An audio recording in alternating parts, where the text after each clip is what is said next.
à l'innovation qui a le plus eu d'impact sur ma vie, c'est l'email.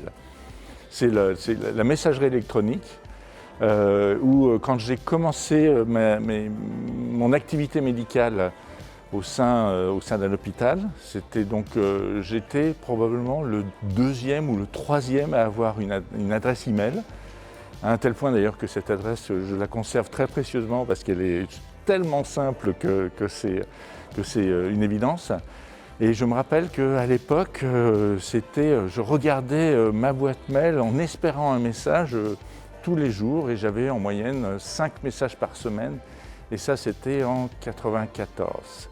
Donc vous voyez, c'est très précoce. Maintenant, j'ouvre de façon désespérée ma boîte email en craignant le nombre de messages que je reçois. Mais très clairement, en termes de prise en charge de tellement de sujets, la messagerie électronique, même si elle a un côté toxique, est quelque chose qui a révolutionné notre vie.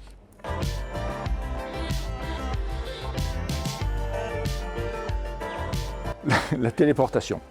En fait, si vous voulez, on se rend compte, alors on est dans une logique où je suis loin de l'éloge de la lenteur. Hein. Malgré tout, j'apprécie quand les choses sont calmes, mais on voit que finalement, dans nos déplacements aujourd'hui, on est contraint par des tas de difficultés. Le monde est vraiment extrêmement petit, mais il est très grand en termes de distance. Il est petit en termes d'idées et d'échanges d'informations. Si on veut pouvoir continuer à se parler physiquement, à voir les gens, on ne peut pas le faire que par visioconférence et donc il est nécessaire qu'on se voit. Et pour cela, ça prend souvent beaucoup de temps. Si, comme dans certains films de science-fiction, on pouvait vraiment basculer très rapidement d'un endroit à l'autre juste comme ça, ce serait formidable.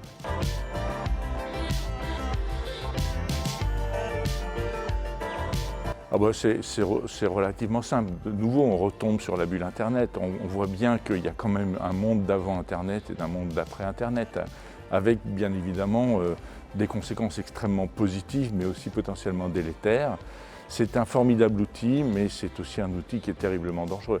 Mais vraiment, dans ces 30 dernières années, l'accès potentiellement à la connaissance, et c'est ce que je vois dans le côté très bénéfique d'Internet, et l'accès à l'échange d'informations est quelque chose qui est formidable, et c'est vraiment un outil aujourd'hui qui est incontournable. Enfin, bon, c'est comme si on disait qu'on devait retourner qu'on arrêtait l'électricité et puis qu'on remettait des lampes à gaz. C'est tout simplement pas possible. Donc Internet est maintenant quelque chose qui vraiment est rentré dans notre vie et vraiment a révolutionné notre vie.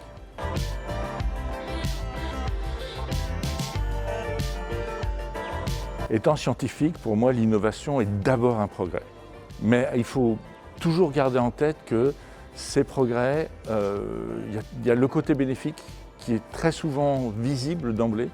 Et puis, il faut regarder aussi ces évolutions sur les conséquences de leurs installations, des conséquences à court terme, à moyen terme et à long terme. Et dans l'esprit de beaucoup de gens, la science est toujours l'élément qui va apporter la réponse à une difficulté. Ce n'est pas le cas.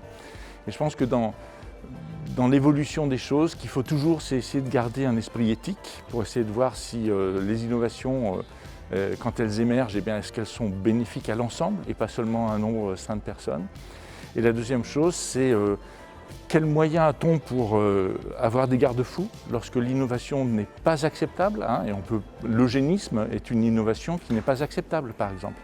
Eh bien, c'est une position qu'on a aujourd'hui. Je ne sais pas ce que diront les gens dans 200 ans.